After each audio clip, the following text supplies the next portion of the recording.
Shadow person. Shadow person. We're gonna catch some ghosts tonight. Nice. That wasn't. You. Let's cut that.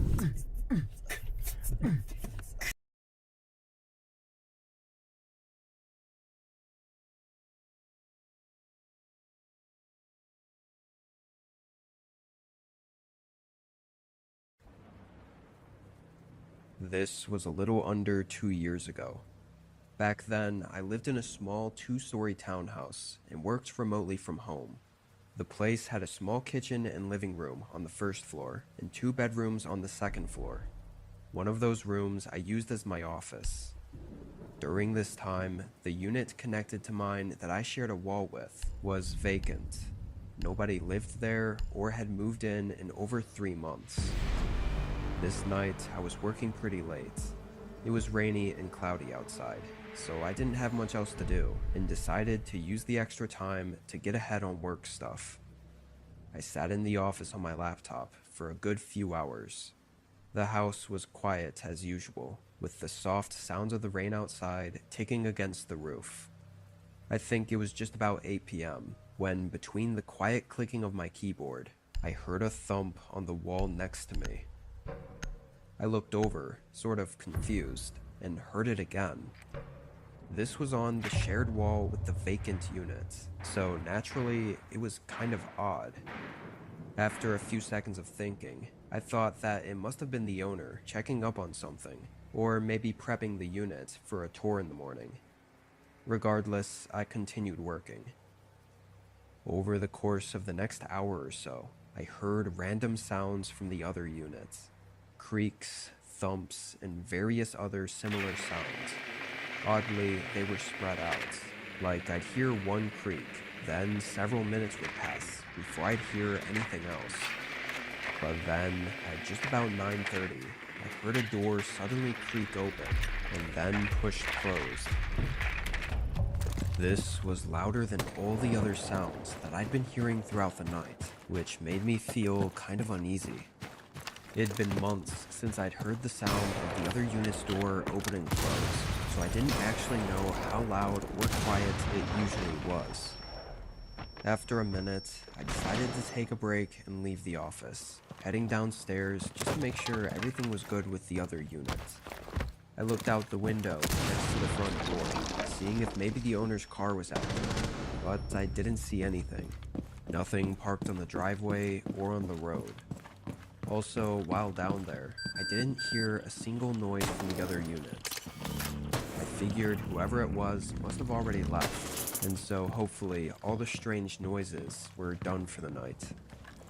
After checking out the door and double checking it was locked, I went right back upstairs to my office. I wasn't sure how much longer I really wanted to work for. At this point, I was feeling pretty tired and kinda just wanted to chill in bed for the rest of the night. But I told myself I'd do 30 more minutes. I closed the door to my office, sat down at my desk, and got as much done as I could. During that half hour, I never noticed any more of those sounds coming from the vacant unit. Just the calm rain still trickling down outside. Finally feeling good about the work I'd gotten done, and feeling my eyelids getting heavy, I shut off my laptop and headed out of the office, turning off the hallway lights and going into my bedroom. I started getting myself ready for bed when a sudden, eerie, and ominous sound echoed through the walls of the house. Someone was whistling a slow, soft tune. I stood there, silently listening for a few moments, I guess in shock of what I was hearing and how out of nowhere it came from. I quietly walked up to my bedroom door and cracked it open. As soon as I did, I could hear it much more clearly.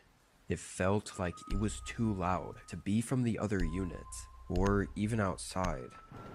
Feeling really unsettled, I started walking down the hallway as the whistling persisted, filling the quiet halls of the house with the eerie tune.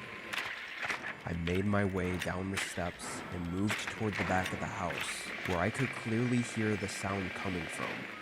I peered around the corner into the living room. In the dark, unlit room, a man was sitting in the chair, facing the other way toward the black TV screen, continuing to whistle as he stared into the pitch-black room and barely moved.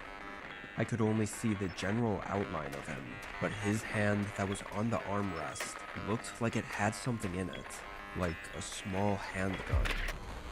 I knew he had to have known I was inside and probably heard me sneaking downstairs, yet he never looked back. He just stared forward, whistling. It was incredibly disturbing. I didn't know whether to say something or try to sneak away. Why was he even here? How did he even get in? What did he want?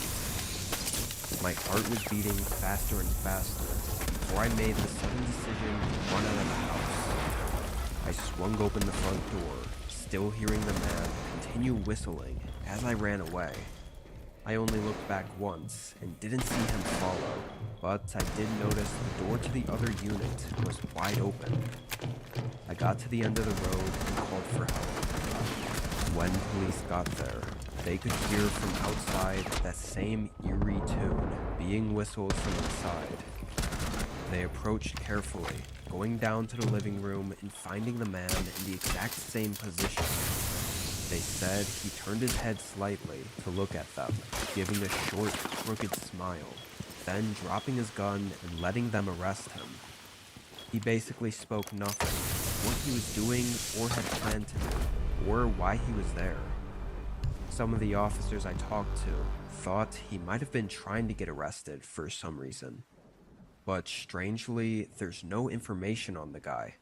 No matching fingerprints or identification of any kind. And without him being cooperative, they had no way to find out who he really was, or if he had any kind of mental illness that could be behind all of it.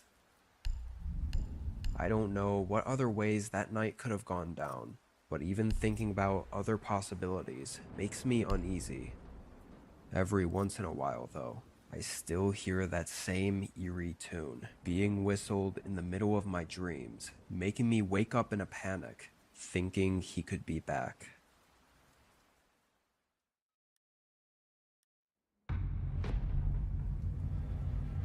I was 16. I lived in a small home with my parents at the time, sort of on the outskirts of the city. It was in a smaller, wooded neighborhood, about an hour outside of the main city area where both of my parents worked. This was on a regular weekday. It was pretty cloudy and rainy all day, and everyone was talking about this big storm that was supposedly rolling in later tonight. I didn't care too much, so long as I didn't have to walk home in it. Thankfully, it waited until school was out, and for me to get home before the rain started picking up. Usually these storms are over-exaggerated, but as I watched TV in the living room, with the windows open, the clouds got darker and darker, and then the rain got a lot worse. But honestly, the most unsettling thing was the wind. Our small, old, and basically wooden house was creaking and swaying as the wind slammed against it, and rain crashed against the roof. Regardless, I was sure everything was good and kind of just listened to the storm as I watched TV and waited for my parents to get home. At about 5:30 though, my phone alarm suddenly screamed at me about a flash flood warning. Not too much later, my mom called. She said a bunch of the roads on the way home were apparently flooded over, and that it was too dangerous for them to drive in, so they'd have to wait it out. I said I was good here, and the house seemed to be holding up, so it wasn't a big deal. Now knowing that my parents were stuck in the city, I got up and found something to eat in the kitchen. As I waited for my meal to heat up in the microwave, I thought I heard something that sounded like a knock, like something knocking on wood. It was so muffled by all the rain and wind that it was hard to tell, and I thought if it was anything, it was probably just something the wind was smacking against the house, so I ignored it. I grabbed my food and moved back over to the couch to watch TV, but before I could even start eating, I heard it again. This time, it kind of freaked me out, because it sounded like it was at the front door, which was pretty much right next to me, and it was the exact same knocking pattern, the one I thought I'd heard when I was in the kitchen. Obviously, this made me think it had to be a person, but outside, in this storm, that really didn't make any sense.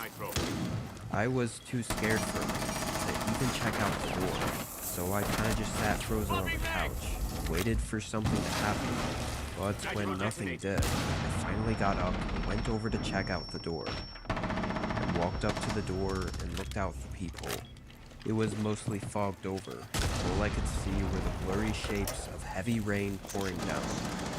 I looked out there for a while, making sure I didn't see any figures move or something, but with no signs of anything, I felt safe opening the door.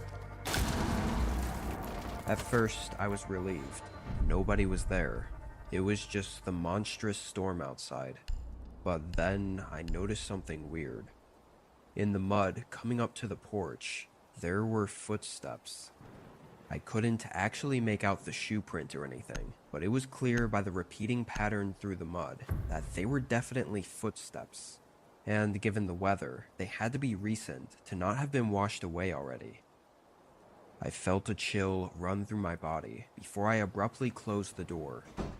I was really freaked out and really didn't know what to do. The rational side of me wanted to call my parents, or maybe even the police, because this was really strange with the massive storm going on, and for me being alone. But the other side of me didn't want to worry anyone over something that was hopefully nothing. I mean, they weren't on the porch, so they must have already left. At least that was my thought process.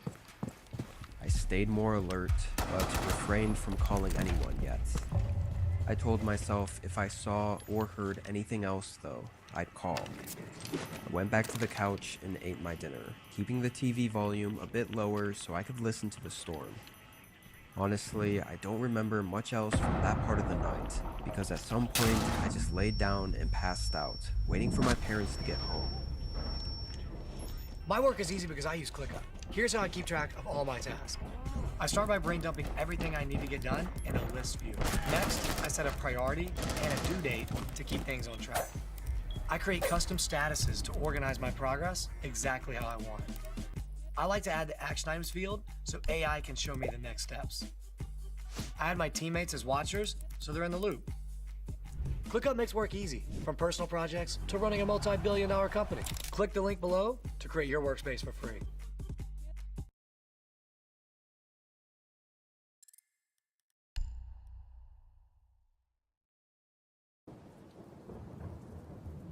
When I opened my eyes, I wasn't sure why I'd woken up, but the whole house was dark, and the storm was just as loud as it was earlier.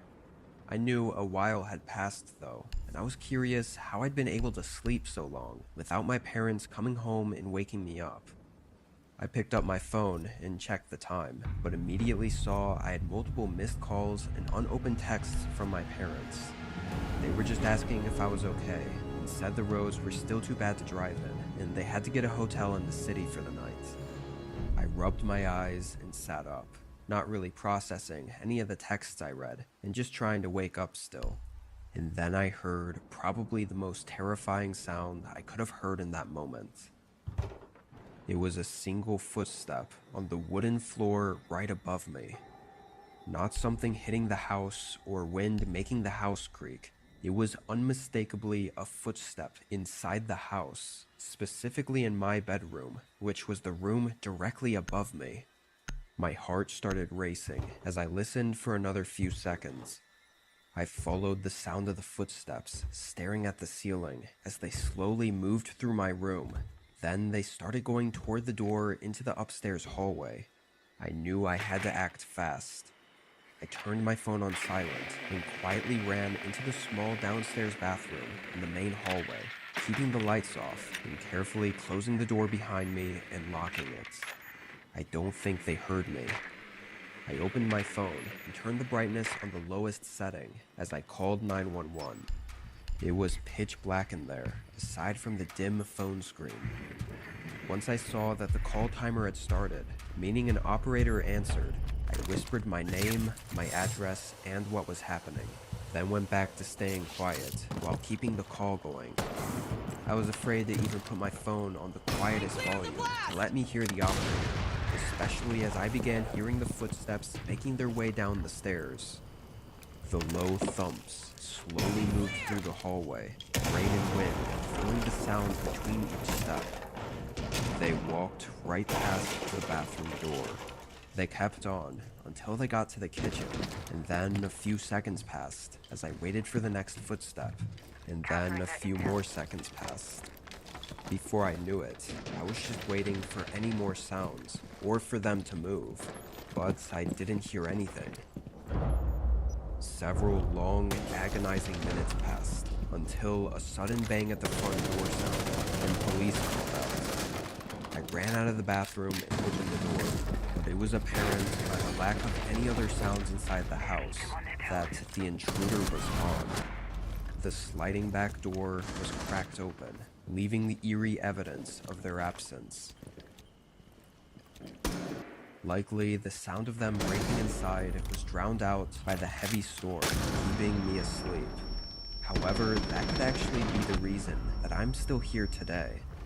Whoever the intruder was seemed to only go through the hallway, upstairs, and into my bedroom, so me staying asleep on the couch and not making myself known was probably for the best.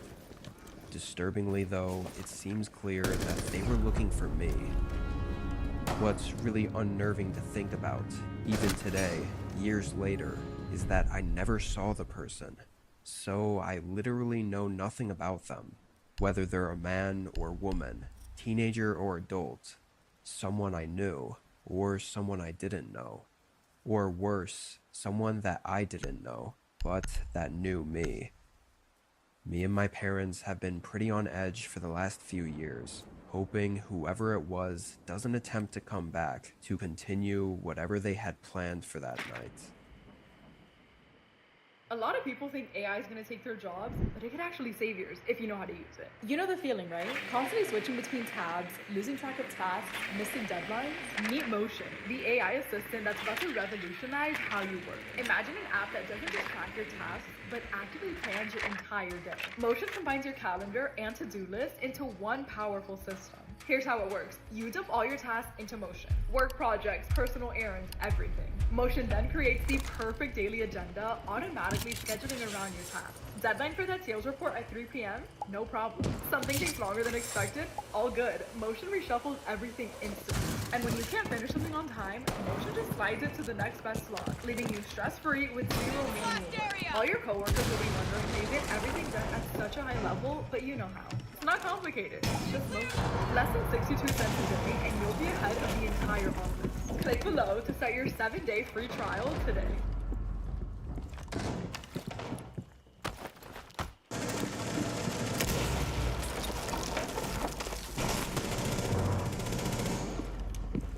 I live alone in a pretty quiet, cozy neighborhood in a suburban town outside of a small city. I've been there for several years, and really had no issues with it. I knew most of my neighbors, and felt like our town was just really quiet and calm. Nothing much ever happened, and I was able to just live my life in peace. This was in the middle of spring. I'd gotten out of work after a long 12-hour shift, driving home in the dark around 9 p.m. The roads were empty, and the neighborhood was still and dark, as most people had been hunkered down inside from the pouring rain for the past several days now. I pulled into my home and went inside, warming up some leftovers in the oven and resting on the couch as I settled in for the night. Only 10-ish minutes after I'd gotten home, though, there was a rather loud knock at the front door. I was really put off by it, unsure who it could be, or what it could be for. But I got up and saw a man standing on my porch. He had a black rain jacket on and looked drenched. I opened the door. "Can I help you with something?"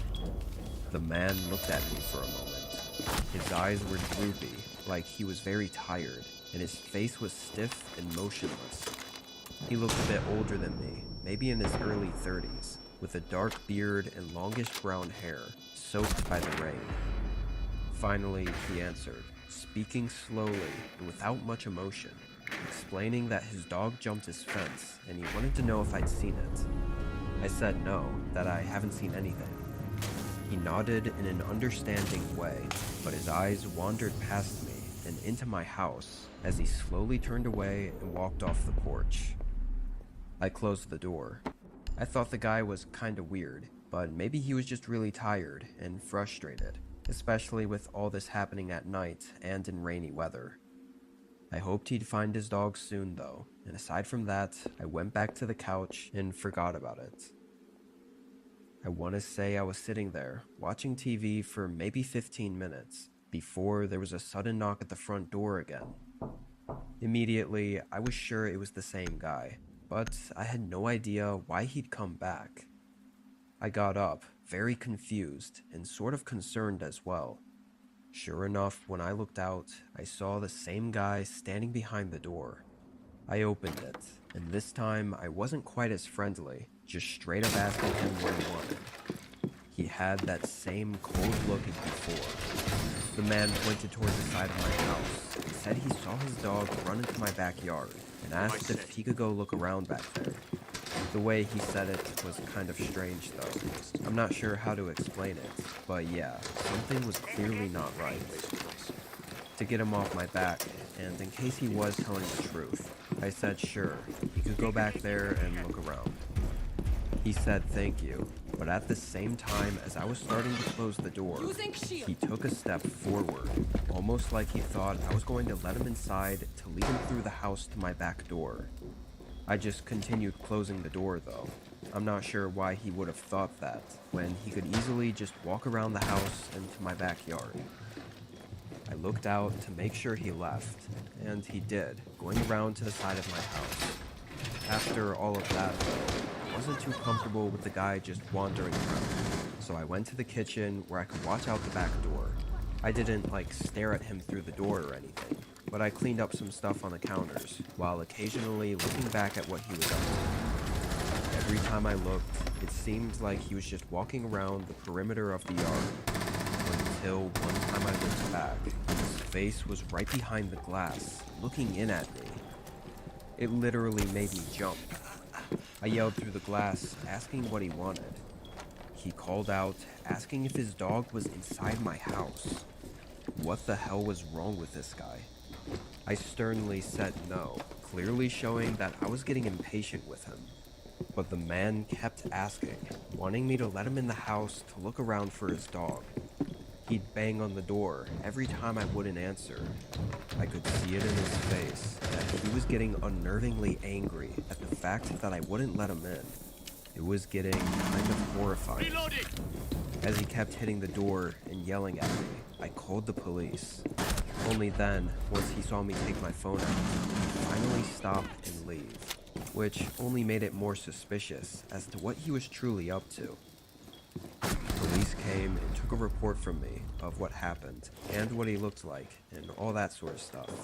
But that's where it was left at. There wasn't much they could do right then and there. However, unfortunately, a week later, there was an incident really similar to mine. It's unclear if he forced his way in or was just allowed inside by the victims, but the story was almost exactly the same as what happened to me. A man came knocking on their door, looking for his dog, only for it to take an awful turn. It makes me even more disturbed by that night the man came by my place, doing the same thing. Had I listened to him, or been any more willing to help, I could have suffered a similar fate to the others.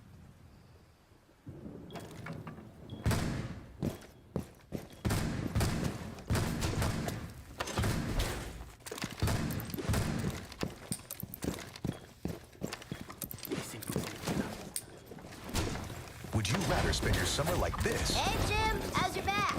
You know. I hear ya. Or like this? Kick off your summer with Elio. Elio. Allow me to adjust your gravity. On. If you need it. Disney and Pixar's Elio, June 20th. At Rocket Doctor, we understand how difficult it can be to access quality healthcare. And that's why we've designed a system that allows you to easily connect with a clinician who is best suited to your unique healthcare needs. Simply complete a short form and our smart matching software will find a clinician who is an expert in your area of need. Rocket Doctor is the healthcare solution that empowers you. With a range of different healthcare options, you can connect to a provider through video or even live text chat. It's quick, easy, and simple. Choose an appointment time that fits around your schedule with availability first thing in the morning, during evenings, and even on weekends. We have a wide network of trusted, compassionate clinicians using Rocket Doctor. Whether you need a diagnosis, healthcare advice, prescription, or referral to a specialist. Join the thousands who've already taken control of their health with Rocket Doctor. Book your appointment today. Reinforcing wall.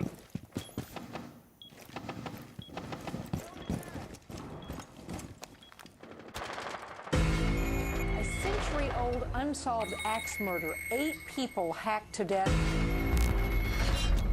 It all happened in the little town of Villisca, Iowa. He wants to leave. No way! Something was fucking in here! Yo,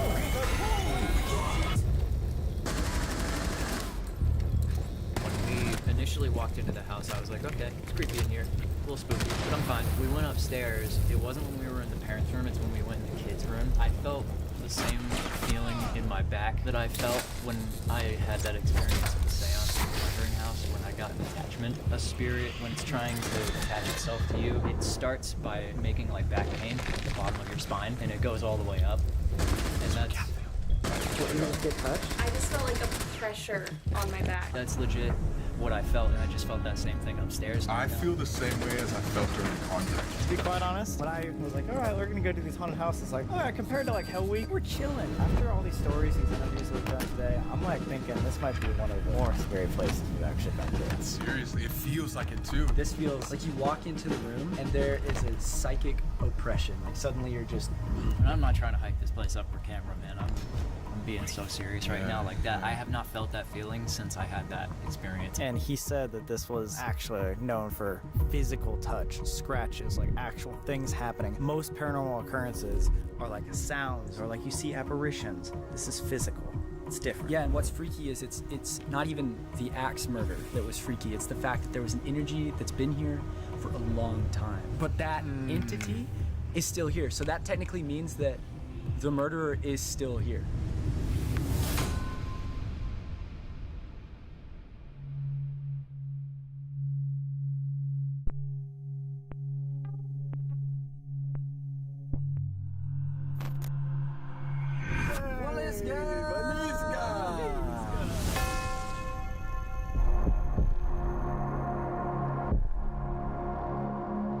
Beyond the spooky streets. Dude, even the trees look like they're going...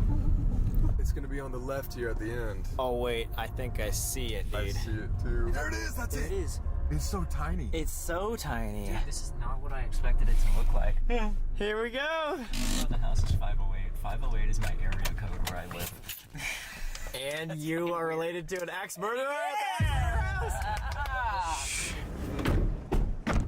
Here we go. Looks like they're pretty proud of it. It's like just some normal house in like a normal neighborhood that you would just be at living with your family. In the smallest town ever. Yeah. Officially at the Villisca Axe Murder House. Been talking about this one for years. One of the most famous haunted houses in the United States. I would recommend y'all leave this game after. Possibly the worst night ever. There is a lot more to my job than most people think. It's a career like no other. Although we go through extremely tough situations, we still have time to relax and have fun. We have a vibrant downtown, yet we still have a small city feel, where you are connected to the whole department and community. I have been involved in some amazing assignments, working with community nonprofit partners and local businesses. I have also been involved with the Gang Suppression Unit and Integrated Regional Units. I continually grow as a person and build my skills as an officer.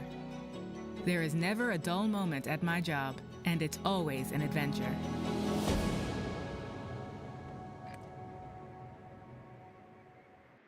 How do you not hear 8 people die in a little house like this? Oh, what was that? I don't know. It's just the neighbor. Some say it's one of the most haunted houses in the United States. Century-old unsolved axe murder. An entire family and 2 of their friends hacked to death as they slept. Their skulls crushed beyond recognition. To this day, the case remains unsolved. The murder suspects include a power-hungry politician with a grudge, a sexually perverted preacher, and a mysterious killer who had struck before. And many believe the home where the murders took place is now haunted. If ever a house had reason to be haunted, this would be it. There's been some times that the energy's so strong it about knocks you off your feet. I know there's something there. I can't put my finger on what it is, but I'm totally convinced there's something. You think this place is haunted? I've been here 20 years. I've just seen too much over 20 years. Wow, really? Really? I've never seen a ghost, but I've seen everything else you can imagine. The first overnights, I put out a notebook and write down if something happened, if nothing happened, right, boring waste of time. And I've compiled notes, and it's like the same stuff from different people that will. You have no idea who tomorrow's overnights are. Yeah, yeah. And this is the place that made you believe? Drones Yeah. running. I think last night's crew made it till 11. They left because they were scared? Yeah, they heard footsteps upstairs, a ball roll across the floor, but on their way out, a cat ran in the house, and they're too afraid to go get the cat, so they're like, just so you know, there's a cat locked in there. Up there, we're not going back in. Are these scratches from? Yeah, those were both day tours. People During- Oh, what?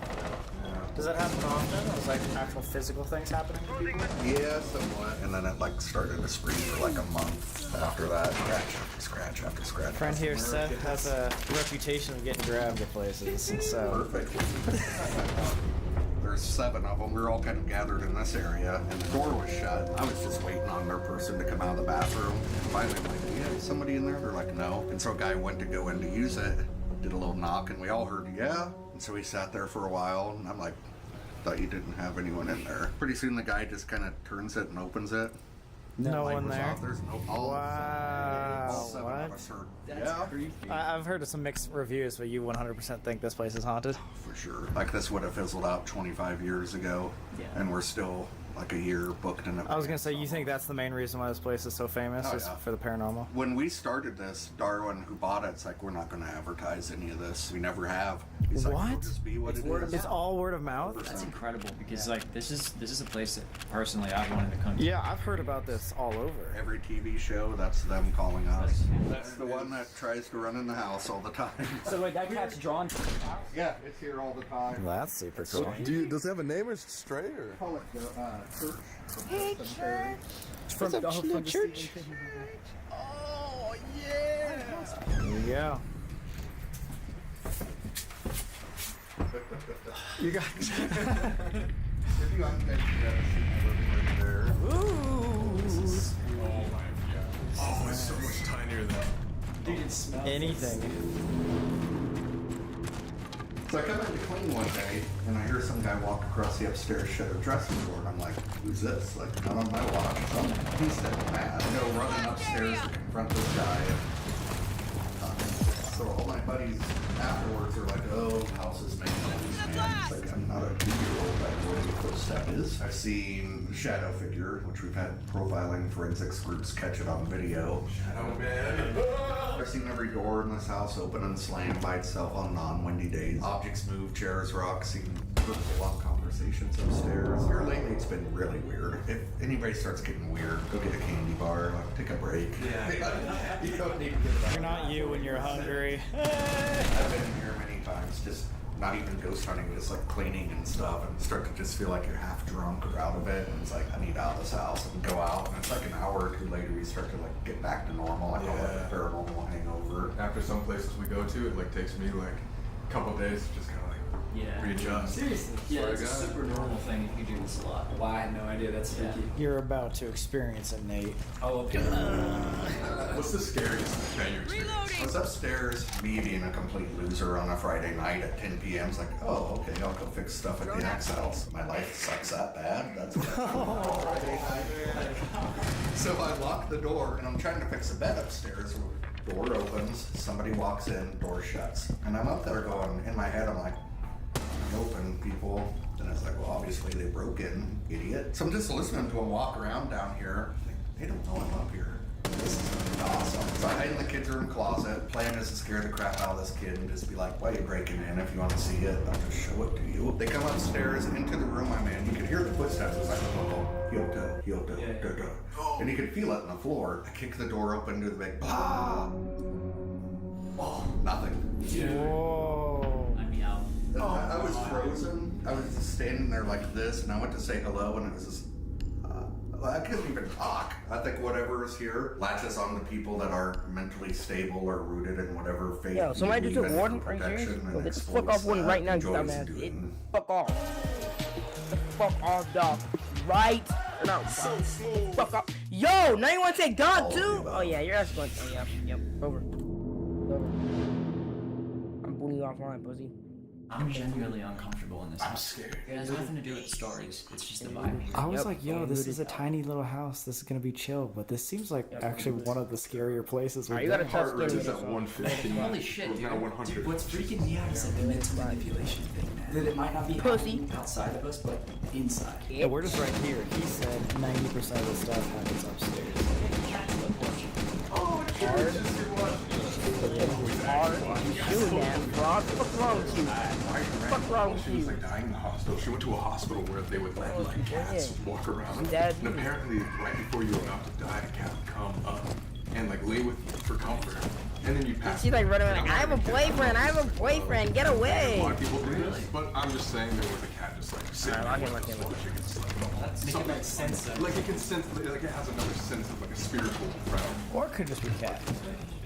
So this is the staircase leading up to the parents' room.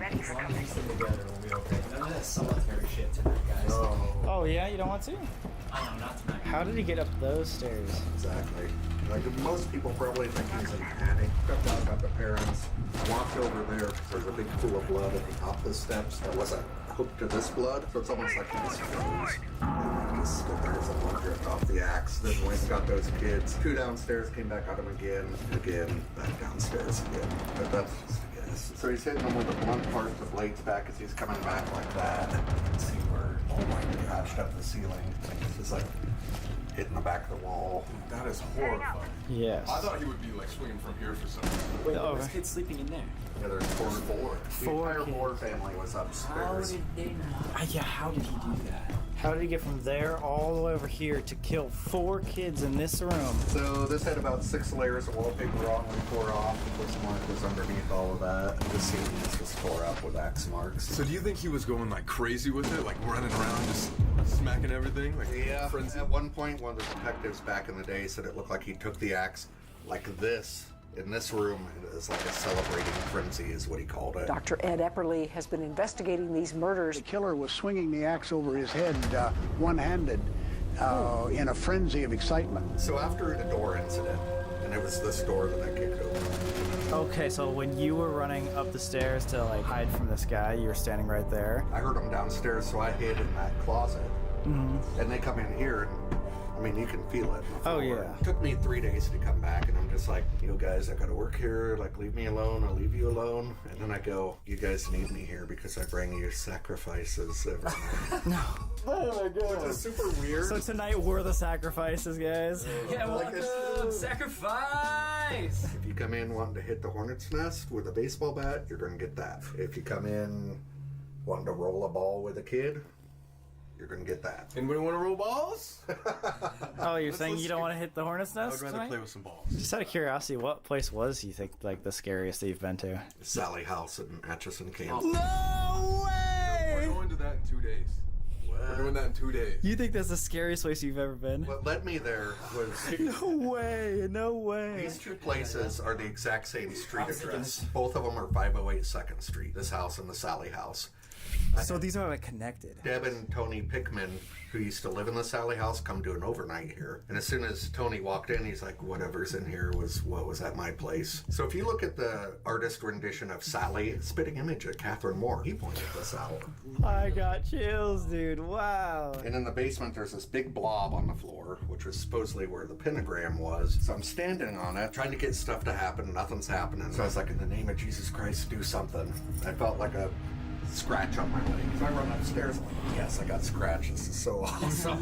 Yeah. I pull up my pant leg, and the back of my calf, it's bald, and around it, you can see where the hairs, it's like where I did this in junior high. You guys probably didn't, hopefully, but take a lighter to your hair. Yeah, and it burns straight off, yeah. And you could smell the burnt hairs. You could see where they were singed with like the white. So it didn't scratch you, it burnt you. Burnt hair off my leg. What? I've never heard of that before. Oh my That's so god. hellish, man. I was weird for like 2 months after coming back from the Sally house. My wife made spaghetti, and I opened up the drawer to get a fork, and I seen a corkscrew. I just had the quick 1 second mental flash of corkscrew in her eye.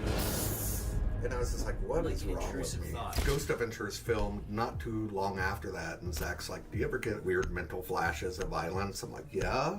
He goes, we do all the time from being in these places. I don't know about you, Seth. I know you've been to like a bunch of like the haunted stuff as well, but like even after Hell Week, going through all of that, there would be some images like that. And maybe not of me doing violent things to people, but just like almost gruesomely violent images. Always constantly thinking about it type thing. Yeah. Dude, I have a feeling tonight's gonna be something else.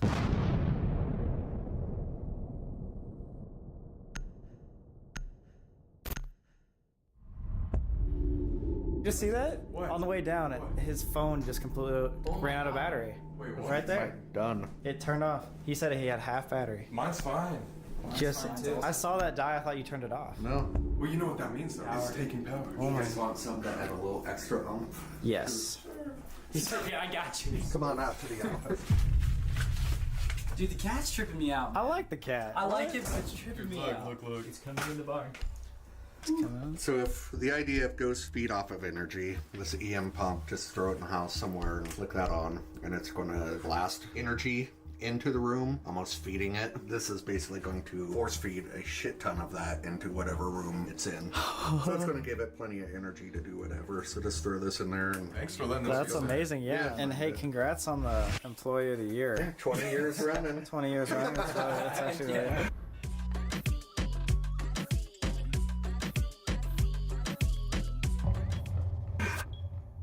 So we are getting pulled over. So I'm pulling you over, stopping you for your headlight. Don't know if you know. Listen, so he pulled me over because my headlight is out apparently. But we've been driving this car for 2 days and we had it on and we were in the parking lot last night.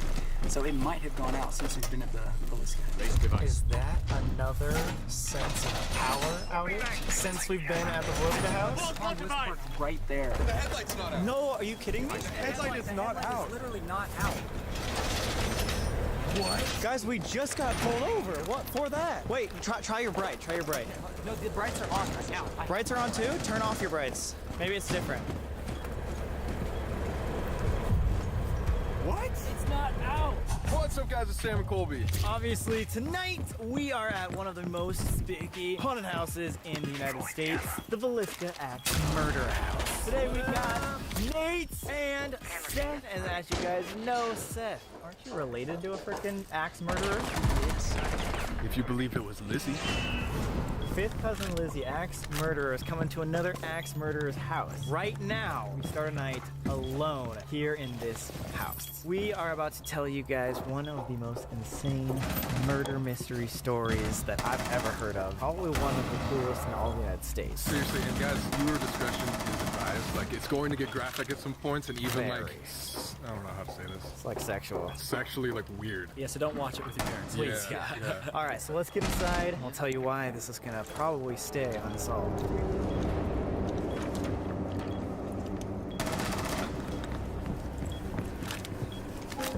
Welcome, guys. Behind these doors was a octuple axe murder. 8 people died. Sadly, 6 of them were children. Expecto.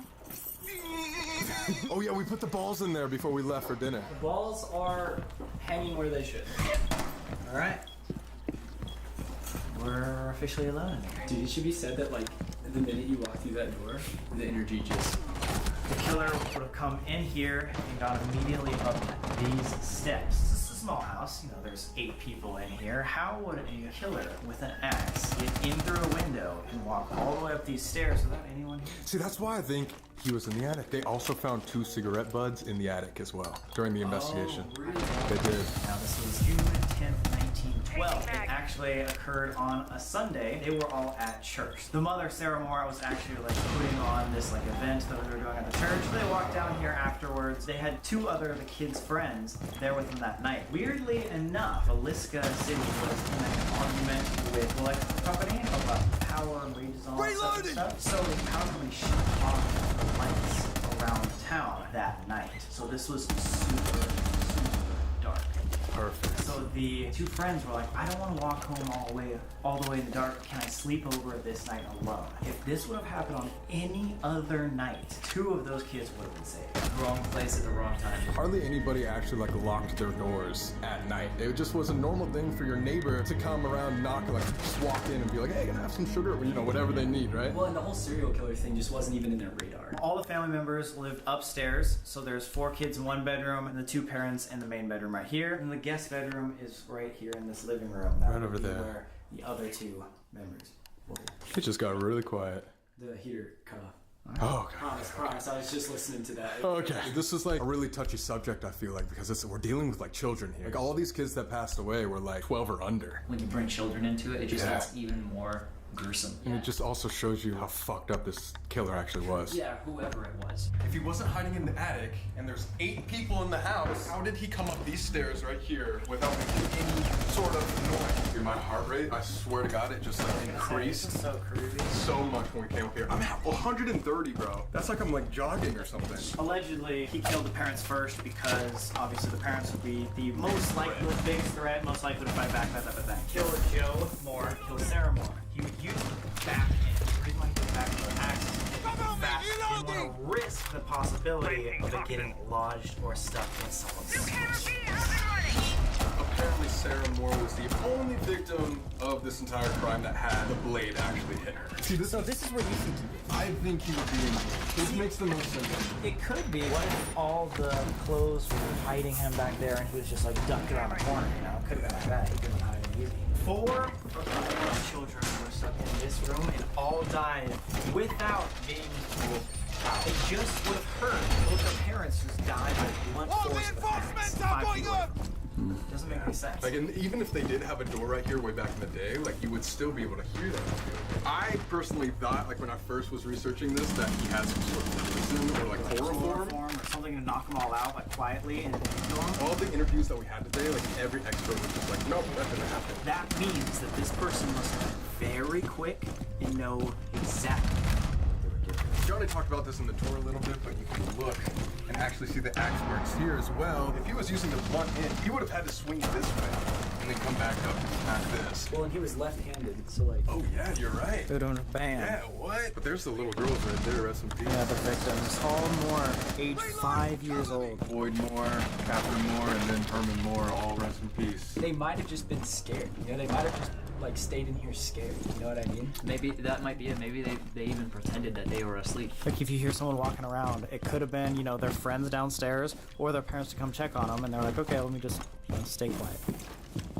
This is the Stillinger or Stillinger. I have no idea how to Stillinger, say that. yeah. But these were the 2 neighbor girls. They were right in here. Montana with the axe did the same thing. Killed them both. Yeah, dude. One interesting characteristic of this guy, they think is like maybe ritualistic, is that he covered all the windows, all the mirrors. Like to me, covering the windows makes sense because like you don't need to see the house. Why the mirrors? You know, was it like a shame thing? Maybe he just had such like a demented mind that like this crime was his fantasy. Now, in order to make sure that they were dead, he went around a second time and hit them 20 to 30 times to like make sure that they were almost unrecognizably dead. Do you know how they found that out? They went upstairs. They found a shoe that was tipped over, and then there was a pool of blood like falling out of it. And basically what they concluded was that after he murdered the Moores, the blood from the murders would drip off the bed and it filled up a shoe. They know he came back up because he probably came back up, kicked the shoe over by accident.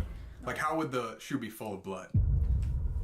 Are you? What? I swear to God, I think I felt something on my back. I swear to fucking God. Dude, What I the swear, fuck? I swear. Like a grab? No. It was like a little. No. It wasn't like it was on my clothes. It was like somebody went like this. Like a little pole. That's right here. Dude, that's one of the things that they say to do. Like it said that physical touch and grab, like almost like a kid going trying to get your attention. Yes, it was on my back. I swear to God. What are we just talking about? The second time around, kids. Guys, no, I'm not. You haven't really been touched ever by Never. anything. This is the first time. The only thing I can think of is like, I have like a bigger. But nothing is behind it. There's nothing behind me. How would it snap? It was something, I swear to God, something, it felt like somebody. Just barely, just like that. Oh my god. Okay. After he came back a second time, he killed everybody. Make sure all the windows are closed so, you know, not as many people would see in. And then he'd come over and he would cover every single body and head with a So one thing that's like exceptionally disturbing happened, and like trigger warning means is like pretty graphic. But they found like seminal fluid. They think, you know, he like sexually pleasured himself. But specifically he like used a slab of meat to do it. Wait, what? Yeah, so like raw bacon. No fucking They found 2-pound slab of bacon on this floor right here, next to like a chair, looking at the eldest girl. And the one girl had been moved in the bed, her undergarments removed, and she was sexually posed with a lamp at the foot of the bed. There was a lamp and it was pointed right here. And again, guys, like, this is disgusting. It's more like she was apparently pulled to the end of the bed because her arm was glass. She was also repositioned with her nightgown pulled up on her waist and her underwear was off. She wasn't. She was not. There was no evidence of. The only thing they found on her was a bloody like handprint on her. So that means that obviously he was handling her after she was dead. And then like he must have been sitting right here with this slab of meat doing whatever serial killers do. For me, that's like past the point of serial killer. That's in like second. And these are children we're talking about. Now, how they found his body is their neighbor was like, okay, I know they all went home from church last night. They had some friends over. It was like 8 o'clock in the morning and no one was up. They're like, oh, this is not like the Moore family to not feed their cows or like get up and whatnot. I'm gonna go check on them. Went over, knocked on the door, tried opening it. It was locked. It was never locked their doors. Something's weird. The neighbor ends up calling Joe Moore's brother. He's like, hey, did he come into work? No. He's like, and then can you come over with your key and open it up? And that is when they found the box. Literally the entire town came to see the crime scene and like messed it up almost immediately. They even allowed people to touch the murder. But I think that also just goes to show you like how tight-knit this community actually was, because they all like felt like they deserved to know something. It also shows like how underdeveloped the police force was back in the day, because the same thing happened at the Lizzie Borden case. It's really strange that this one incident basically split up the town, and that's because of the suspects. Let's get into who possibly could have done this murder.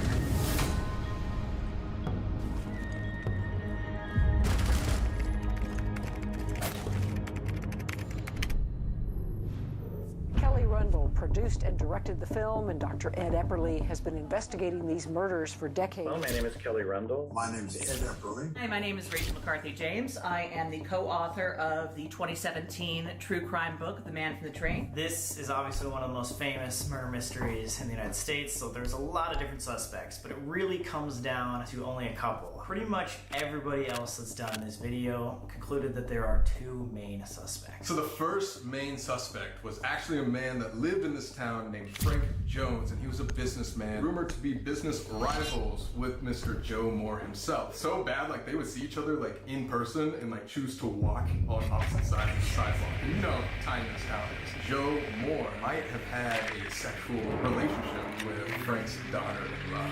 J.B. Moore was probably having an affair with the daughter of a man named Frank Jones.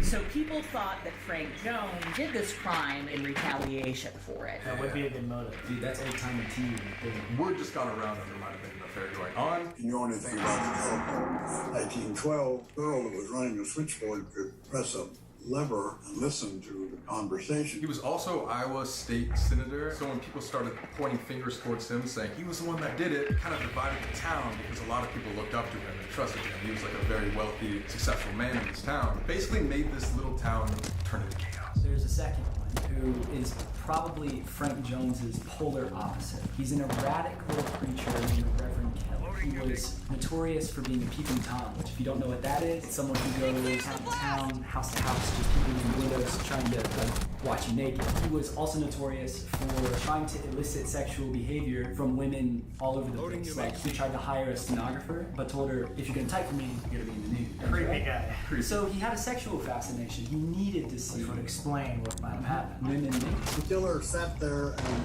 looked at her. It exposed the genitals. That's one of the reasons that Kelly remained a suspect. He was also mentally unstable. He suffered a mental breakdown in his adolescence, and the reputation kind of carried. After the murders happened, he came back to town and confessed to having killed everyone. He said that a shadowy figure called him, gave him the axe, brought him into the house, and against his will, he was told, and he heard the voice as if from God, Peter, slay and eat.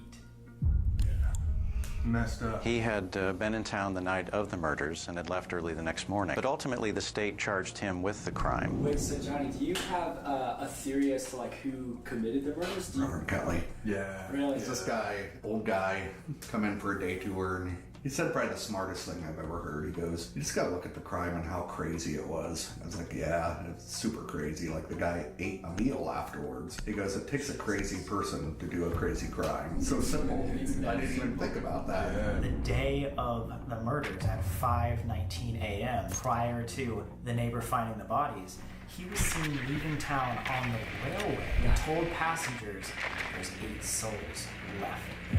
Right when we all researched this and heard about that, we were like, it has to be him.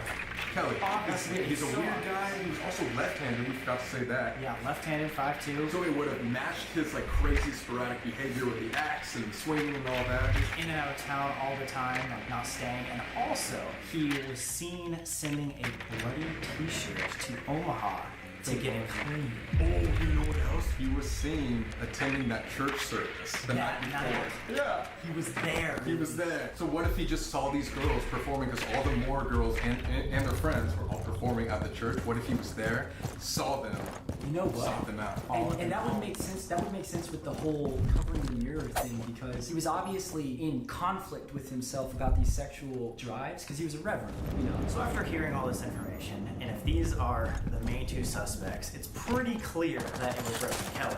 There might not be enough information to 100% pin him, but out of the 2, for sure it would be Reverend Kelly. And then we look. Why not Frank? So Frank, let's say he did actually want to out this guy for his business. He would only want to kill Joe Moore, not the entire family, and Very not true. these random neighborhood kids. And something I forgot to mention, very, very important about Frank, is that he wasn't rumored to kill them himself. He was going to hire a man named William Mansfield to do the deed for him because he was already convicted of acts of murder. And so that led to this William Mansfield getting arrested. But almost immediately, they figured out, oh yeah, this guy was completely out of town during the time of the murder, and he had a boss that vouched for him at work. So he's like, okay, it's opposite of him. So with that being said, he didn't really have a motive to kill the entire family, and his guy that he would have had killed them was not in town. So it's Saul. It's Kelly. So it's Kelly. It's Kelly. He's weird, short, left-handed. What's wrong with being short and left-handed? Villisca Axe Murders was Mr. Reverend Kelly, or was it? Was it? Almost every single case that we've seen, YouTube video, story, only has these 2 as the final candidates. We go a little deeper, and there's actually a third option, one that almost no one else has talked about. And so earlier today, we actually met with the author of a book called Train, who is almost certain to solve the case. You believe you have solved the case. I do believe I have solved this case. I'm about 85% sure, I would say. Wow. Man from the Train is based on this one serial killer that went town to town on railways, always hitting these houses across the Midwest here. During this time, 1912, law enforcement did not even really take into consideration the idea of a serial killer. Again, they were saying it had to be someone from the town or someone who has some motive for the family. So who was this serial killer? According to Rachel James, it was a man by the name of Paul Miller. The killer behind Villisca was a man named Paul Miller. He was a German immigrant. He was a very skilled guy, and he was living with this man, Newton, a farmer. One night, January 7th, 1898, he had some friends over, and they were talking about neighborhood stuff. He paid them $1 he owed them. They went home after that, and then the neighbors later that night saw Paul walking towards the train. They said, "Hey, Paul," and he didn't say anything back.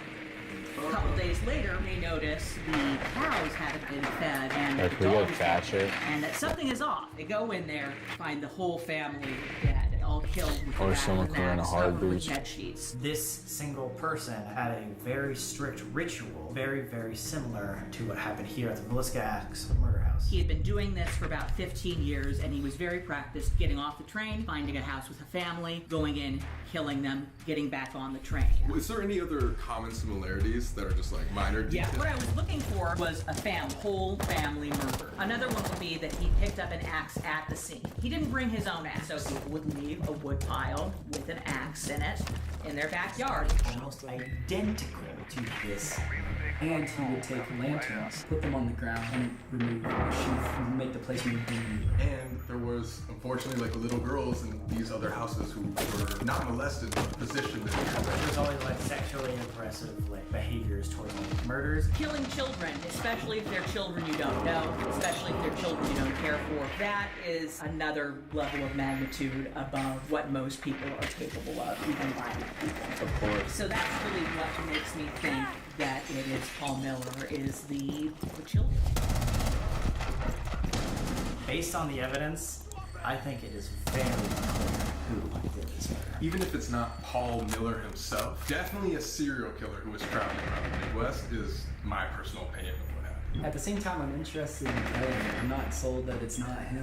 Because one of the things Johnny was that this house is all about mental manipulation. And Kelly was mentally unstable. One final interesting fact about this place is these murders happen in the town of Villisca, which was actually named after an indigenous word, Villisca, which was thought to mean pretty place. What we found out today is it actually means evil spirit. Native American flourish means evil spirit. Evil spirit. It means evil spirit. And what did Johnny say when we were touring? That there was one shadow person It was here. convincing people to die here. I think there's only one way for us to find out, and that would be by doing a little paranormal investigation. If we can catch something tonight that proves there's some demonic figure, maybe it is a 50-50 shot. Dude, this was literally just like sitting on the floor. That's not ours, but this is like a Ouija board pendulum. Yeah, Literally looks like it. This. Someone's doing some witchcraft shit in here. We took a fair amount of time rifling through the notes left by former people. A lot of them were inconsequential. They said they didn't experience much, but a few of them really back up some of the things we've already experienced. For instance, some of us came as skeptics, but there is something here. We saw no real physical manifestations, but we felt it. Body touches, hair, clothes, etc. Like you had plenty of EVP activity, lots of spirit box activity. But be kind and do not antagonize what is tied to the space by horror. While upstairs in the parents' room, I felt someone jab me in my left side. I immediately felt pain and felt as though I couldn't breathe. As I came back downstairs, I just felt as though I was going to pass out.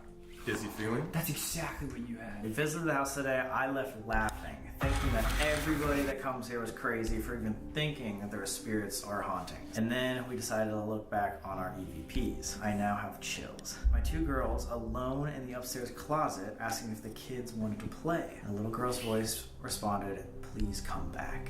Whoa. In another recording, we asked who moved the ball. You know,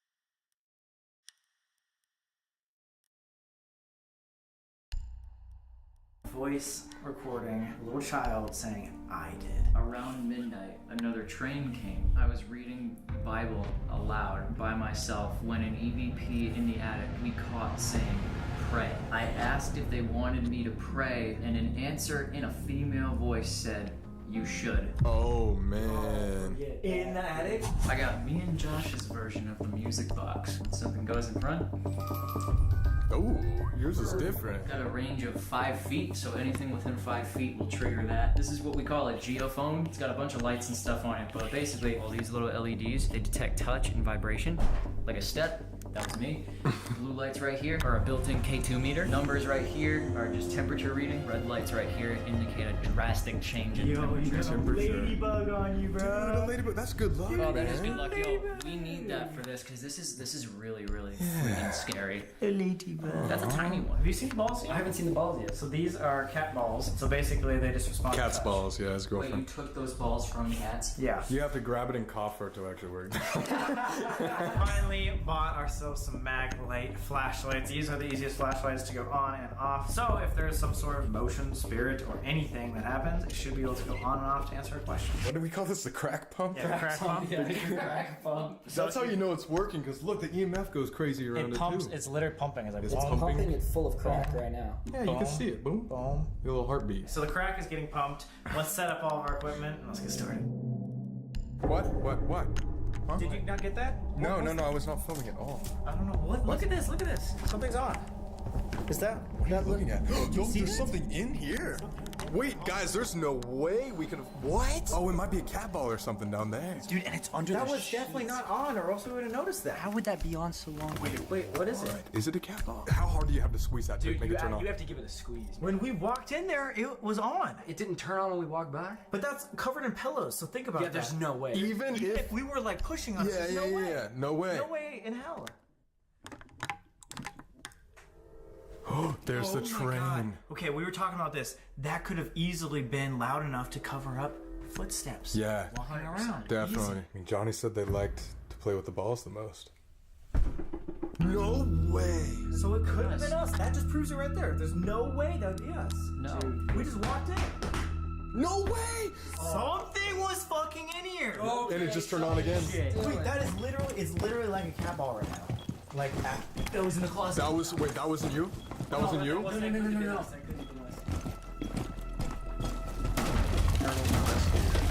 By yourself. Blacked out. Have no recollection of what happened. Woke up with a knife in his chest. Gotta reload! There. What? Trying to provoke something.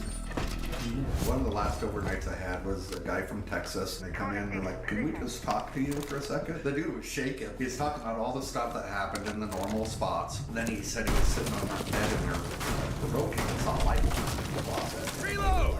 We're out of here. What they don't know and what nobody knows is the guy that shoved a knife through his chest in that room in 2014 said that he was sitting on that bed provoking and he saw a light come out of the closet. Oh my He god. never told any shit about it. Just like the way it was calibrated. No! Wait, what? It's pointing towards the ball. Right now. Oh. But this has happened like the last few investigations we've done. Should we put it in pause? It just changes. It wants us to follow it. It left as soon as you said it. Dude, get it! Oh my god! It wants us to stay upstairs. Johnny, literally right now. Johnny said 90% of the activity is upstairs. You said you wanted us to follow it. That is the one time that I left. This thing was just going crazy a second ago. How do you... What? We're getting something right off the bat. Yeah. Let's go. Wow. Let's go. If there's something here, we're going. We're listening to you, man. A lot of people think AI is going to take your job, but it can actually save yours if you know how to use it. You know the feeling, right? Constantly switching between tabs, losing track of tasks, missing deadlines? Meet Motion, the AI assistant that's about to revolutionize how you work. Imagine an app that doesn't just track your tasks, but actively plans your entire day. Motion combines your calendar and to-do list into one powerful system. Here's how it works. You dump all your tasks into Motion. Work projects, personal errands, everything. Motion then creates the perfect daily agenda, automatically scheduling around your tasks. Deadline for that sales report at 3 p.m.? No problem. Something takes longer than expected? All good. Motion reshuffles everything instantly. And when you can't finish something on time, Motion just slides it to the next best slot, leaving you stress-free with zero manual work. All your coworkers will be wondering how you get everything done at such a high level, but you know how. It's not complicated, it's just Motion. Less than 62 cents a day, and you'll be ahead of the entire office. Click below to start your 7-day free trial today.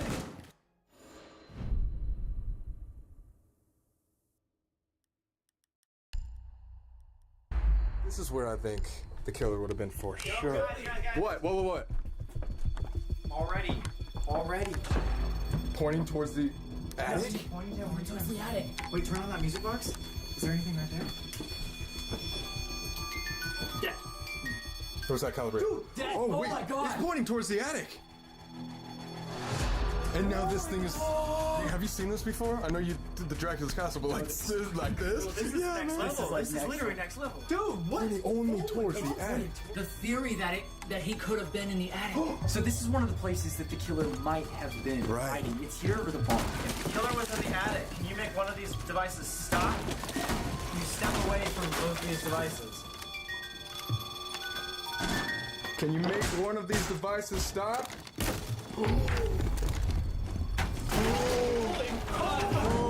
So this REM pod, what it does is it sends a field. Basically, the amount of times you press the range is how big the field is. Dude, this thing died. What? What? Yeah, this straight up died. How is it already dead? Dude, the crack box. He just gave it to us. You turn it on literally 10 minutes ago for the first time. Crack box is gone. Crack box is gone. Alright, now I'm gonna keep the music box off just for a second, just to see what happens. Look. The same light. Right over here. I want to debunk this. Song is set away. But this thing's like a wax stud finder. It's just like stud. It's so hot, bro. It is so hot. It is hot, unnaturally hot. And it's like 40 degrees outside. Wait, you turned this on and it hasn't gone off? Can you actually explain that? Like, that does So it's not a malfunction. Put it back in the door frame. Door frame again. Why would it bring us up here and then just shut it all down?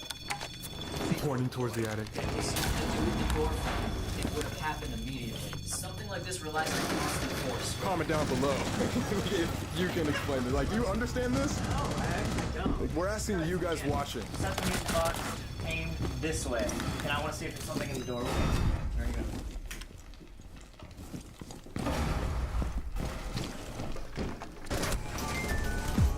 That's calibration, right? No, that doesn't calibrate. Oh, this one doesn't calibrate? There's something there. Wait, what? Yeah, something's there. Something's there. What? Yes, double confirmation that someone's standing there. What if like all the movements that were made in that room when the killing happened are like just stuck in time, and that's just recording That's the a thing. movements stuck in time? It's called residual activity. It continues to just do the process of its Running the patterns. Exactly. Running the patterns. So that could be an actual thing that's going on right now. Let's try. Let's give this. Yeah, you're so right. Do you remember what an egregore was? We talked about it one time at Queen Mary. What if this place wasn't haunted until there were so many people, so many terrified individuals for the last 100 years coming in here? That emotion gets stuck. And then it becomes haunted because of that So it's emotion. like concentrated mass hysteria. Yes. Because that's what causes hauntings is traumatic events. Everyone's thinking about the murder over and over and over again. Not only that, but think about it, man. This is a little town. It's a house in the street. It's an axe murder. This is the most classic murder story in our culture. We're all conditioned to believe this. Dude, yes. This house is the definition of like your worst fear coming true.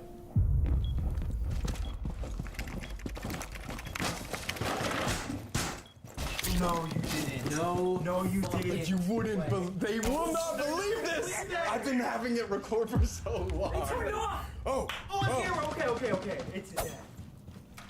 This is the first time we've bought these flashlights. Yeah, first These time. are ours. They're not messed with. They're not like tampered with at all. These are new as of yesterday. They're literally twist on, twist off flashlights. I've just been filming straight for like a long time, and I just turned off. Right next to it, so they're not gonna believe this one. But if it happens again, Yeah, I'm just gonna leave it recording for a have second. you ever seen the flashlight go off? No, I haven't, but I will say this. That thing has been going down by 1/10 of a degree since we've been standing here. It's getting colder, but think about it. People were dying right there. Okay, you see that yellow light? That shouldn't be going off because we're not moving. 7, then 76, now it's 76.5. It's like, Oh. Dude, it's going toward. Wait. That's where he's swimming at.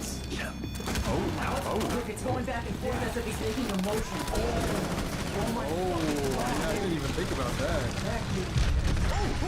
Just flat. Wait, I've never seen it do that before. It wasn't going on and off? It went boom, boom. Was that on camera? I definitely got that on camera. For sure. The axe on at the same time. Oh my god. It's going off so fast. Can you turn off the REM pod? Oh, wait, and I just want to say, we all jumped, and this thing did not turn on. I've got to say, that was really cool.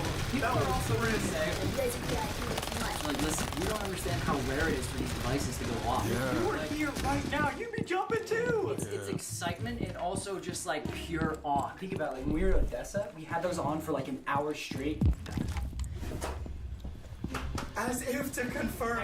Yes. All right, if there's a spirit here, turn this off in 3, 2, 1.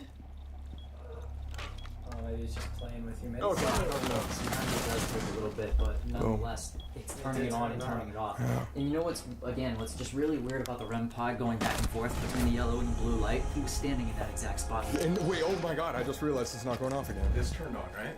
Correct. It was green, pointing towards the attic. Then, Oh my you see where I'm god! going with this, yeah? Wait, he came from the attic and Boom, boom, boom. Stood here, back and forth, turned off. That's the next place. We got. So he left it there. We gotta do it in there now. retracing the steps as if it's from They're outside. showing us what he happened. did. We're gonna have to try to. Dude, you're a fucking genius, man. Oh my god, guys, what are we experiencing right now? And it's going down and down and down in temperature. I say let's move this into the other room. Let's go. Oh my god. Good call, Colby. If there's some spirit in here that could inform us this is indeed the second place that the murderer came to kill, please turn on one of our devices. Can you walk in front of any of our devices that we have out right now? And the music box is on too? Yes. Huh. Could it possibly just be something trying to show us that he was hiding in the attic and that's it? Not maybe trying to have us retrace the steps, but maybe just being like, oh, he was in the attic, he wasn't in the barn.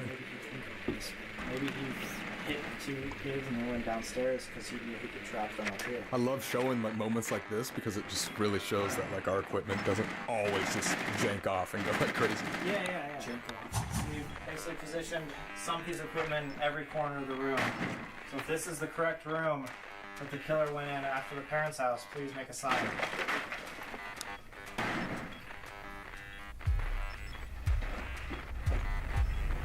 Are you below us?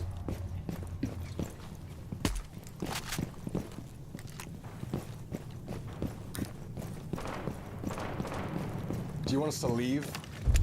Oh my god, dude. Oh my god. Look where it's pointing. Away.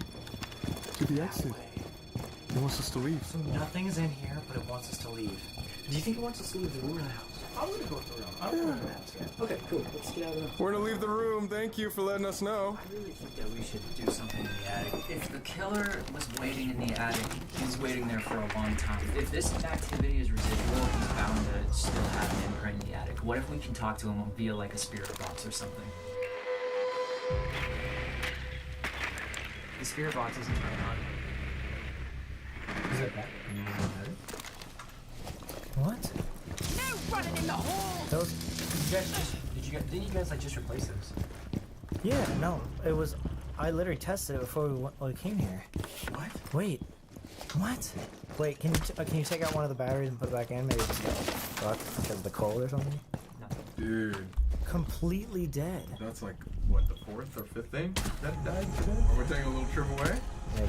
There's a lot of people out there who watch our videos and don't subscribe. It's just not cool. You might as well subscribe right now, turn on post notifications, and leave a like on this video. If this gets 300,000 likes, we'll do another murder mystery like this house, like Lizzie Borden. So if you want to keep seeing these, like it up, guys. I personally enjoy doing like these types of videos so much. It's so cool. Look who showed up! He came! Are there ghosts here? Yeah, yes. Yeah, duh. Nate and church content. Church. Are we gonna talk to an entity tonight? Alright, that's Wait, you looked up there! Did you not see that? Were you filming that? Okay, but that's probably just a freaking coincidence, though. Come on, man. Come on, He was though. looking down the entire time, and then Fierce Night, he went. Church. Wait, Church. No, Church, are you okay, trying let's to go tell get us- some freaking batteries. Church, are you trying to tell us something? Trying to tell you to fucking like you. He's pissed. I'm trying to tell you to put me down, bro. That's calibrating. There we go. What's up? You remember how earlier the crack pump had clearly died? Yeah. Bro, What? It's back on. But like, we just went to get batteries. Like, everybody's gonna be like, hey, guys, let's put new batteries in that. We only got enough batteries for our spirit. Well, we got box. AAA. did. We got AAA. This takes a D cell, dog. About to do the Estes method. This is so loud. You hear that? How loud that is?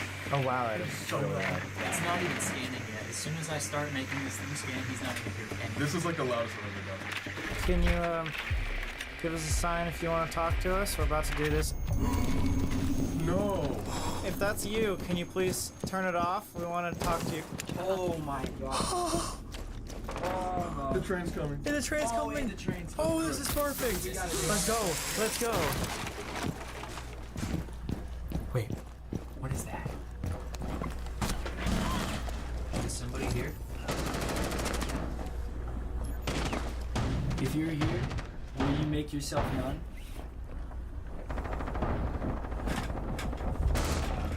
We have the geophone. Mystery.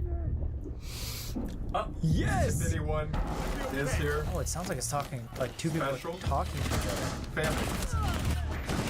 Me. Record that. What? We're not even asking questions. Are we talking to anybody specific? Watching. Are you watching us? One flight. Upstairs. Now. Fired. Big load. Oh, wait. oh my god. Dude. In this. End this? I don't know what you're talking about. Is he with you? Is who with me? Me. Holy shit! What? Holy what? shit! What? What? Bro, that was a door. What? A door just fucking You slammed. said who was with me, and you said me, and then slam immediately. That's Where? on Which camera. door? I don't know. I actually don't know. Could have been the front No, I closed that. Remember? Dude, you smell that? That smell. The metallic-y The smell. metallic smell. Should we go out there? Dude, my heart's racing. These are closed, so that's bolted in. So it wasn't up here. It had to have been downstairs, bro. We're in pod? Dude.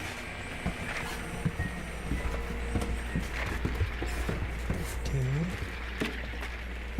The door is closed. What was that? It could have been that. Huh.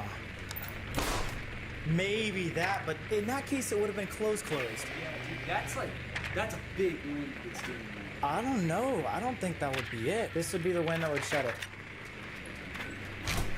Dude, that's not the sound. That is like... Not the sound. Wait, try closing that. See if... I don't know if this will make a difference.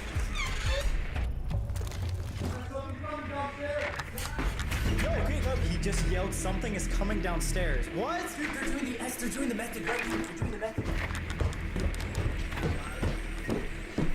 What? Wait, did you ever go on the stairs besides just now? No, not at all. We were outside. We were playing with We were in the complete dark. You doing this shit by yourself? No. We were just talking. I was talking about big load and how, as fucked up as it sounds, you might be talking about that.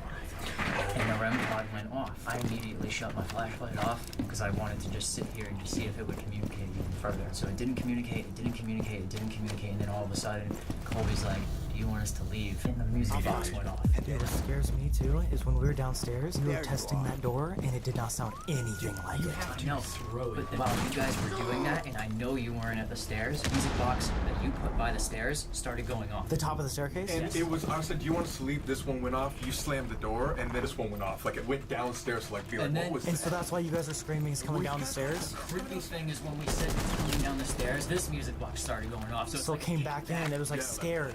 Yeah.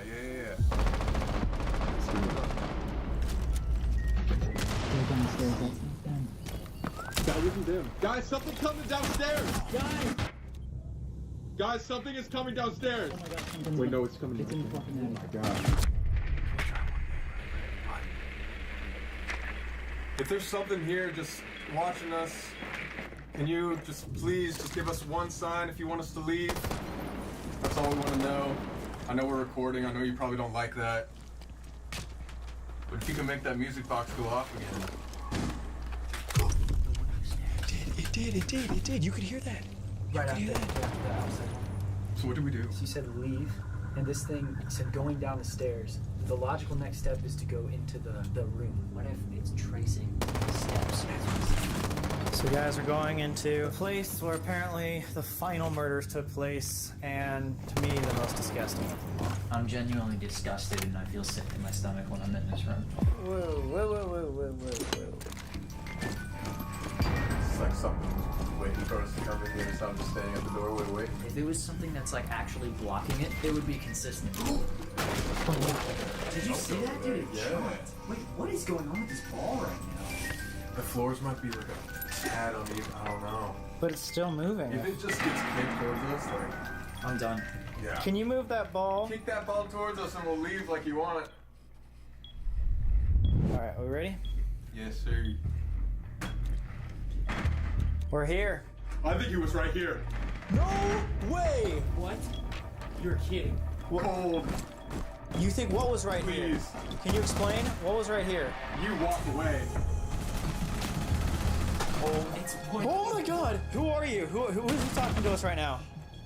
Can you give us a name, anything, a sign? Are you the Reverend George Kelly? You said you think he was here. Who was he? That would be able to get away with it. I swear to God, that would be able to get away with it. Who is the guy that? Last sentence. Who would be the guy that would be able to get away with it? Not. Lies. Screaming. Holy fuck! I'm chills all down my body.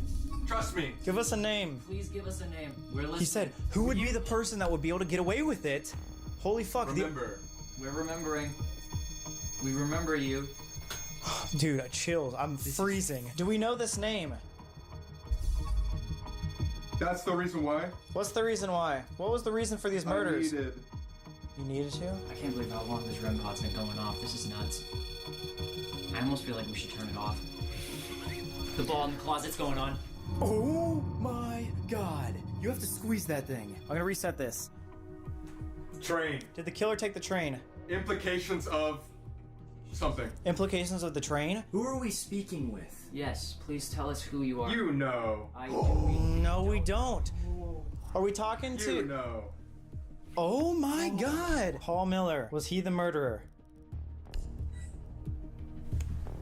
Impossible. Was it the Reverend George Kelly? Or was it something... Kill me. He was going. How would you feel if we took off the cover to the mirror? This one. Yes, this one. We can. Okay, we're going to. Run. I had to run. You had to leave the scene of the crime? No choice. It was worth it. What was worth it? The murders? All of it. Who are you? You know. This is... Did any of that make sense? Yes. You kept saying you know him, and you kept saying stuff about railroads and trains. The Reverend left town on a train, and Paul Miller. Could be still both of them. It would make sense that you could have one conclusion drawn from logic, one conclusion drawn from this sort of illogical supernatural behavior. So like the logical conclusion is that it's Paul Miller. But it seems like the illogical, like the supernatural conclusion is it's the Reverend Kelly. You're right. Because like it was... Holy fuck. What? I just got like a hot flash on my back. It was like heating up, like it was a... We should probably check your back. Yeah. I don't see anything yet. Have we said your name tonight? What's that? I couldn't make out what it said. It's like that. I personally had to. See, there's like full-on sentences. Have we said the murderer's name tonight?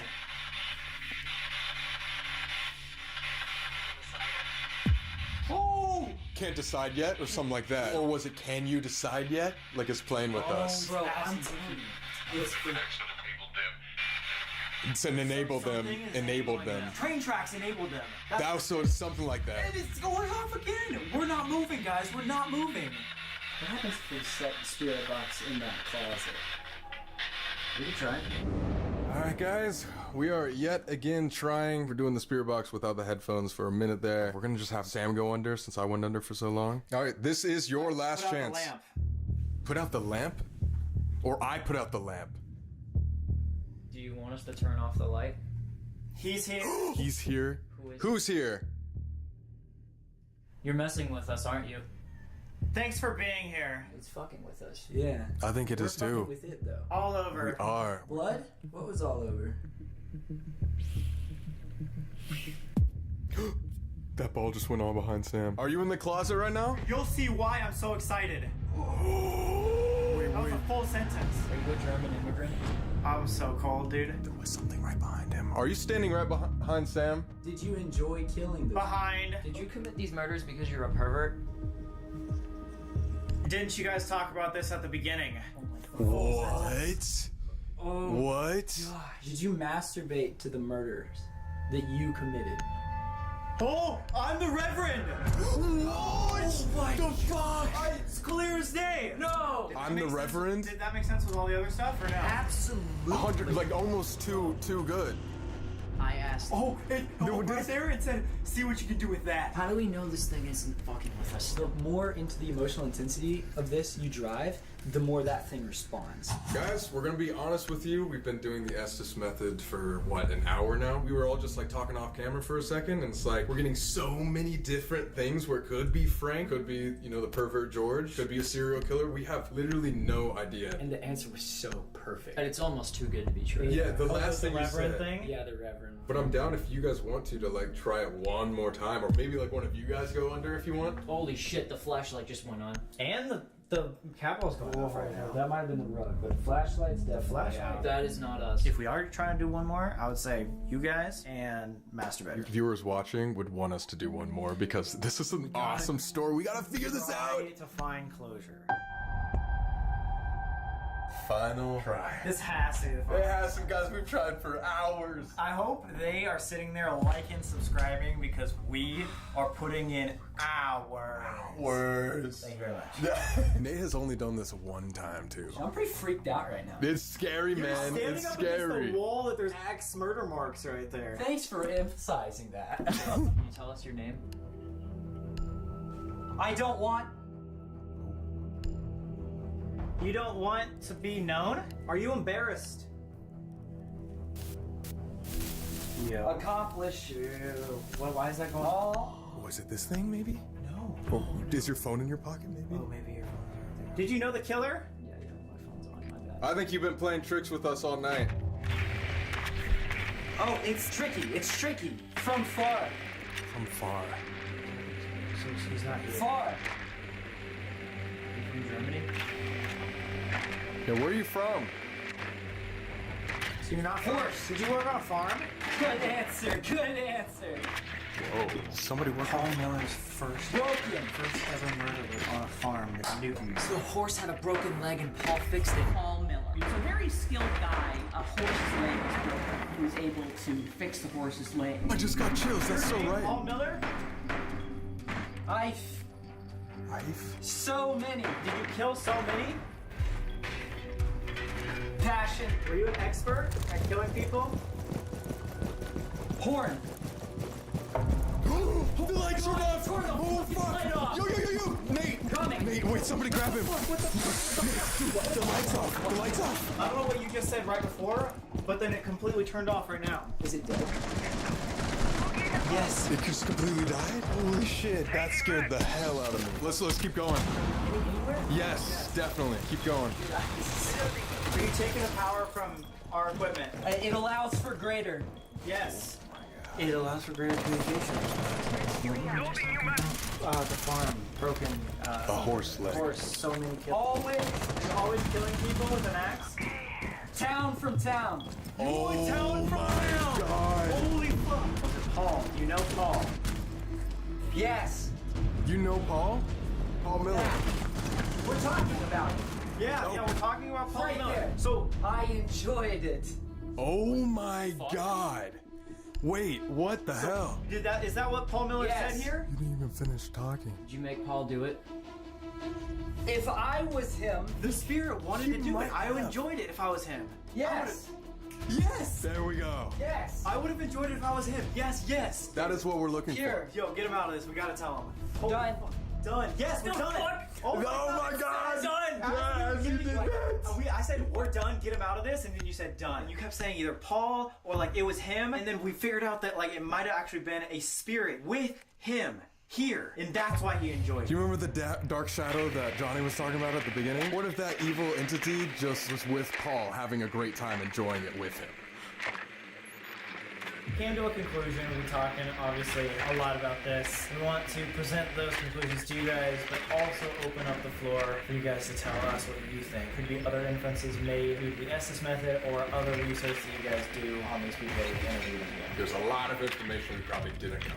We're just solely basing off of evidence, so paranormal side. We're kind of convinced that it would have to be a traveling serial killer. Whether that not be Paul Miller, that's kind of up for grabs, but he seems honestly, if there was one, he would be the most identical to other murders that were similar along the same route. But to contradict that a little bit, if you want to look at the paranormal side, from what we captured tonight, obviously something was messing with us. We've been talking in circles for hours. It would lead us in one direction and disappear. At one point it seemed like it was almost frustrated with us. And one of the biggest points of this Axe Murder House is it causes mind manipulation. That's where we kind of want to bring it to you guys. There's multiple suspects still on the table, and this is not all of the research that's probably out there. Our best guess is if it was a serial killer, it would have to be whether or not it had anything to do with the murders. I do think there was something evil that resides here. Well, it scared me, I think, the worst of this night. Johnny saying what we're going through in 2 days. Using Gemini. Scary. Yeah, to the right, behind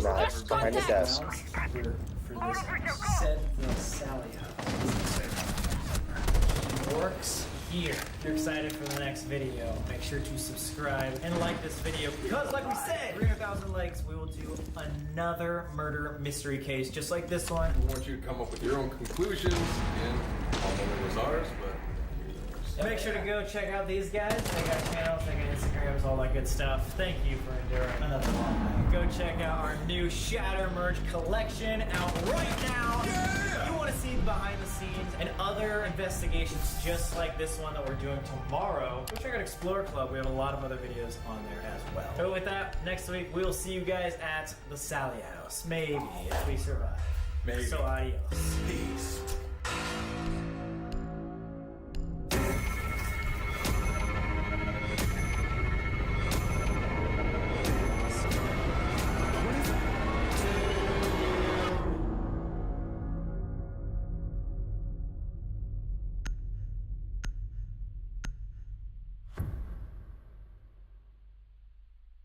What's up, guys? It's Sam and Colby. Today we are at the most haunted city in America, Savannah, Georgia. Tonight's goal is to figure out, is that true or not?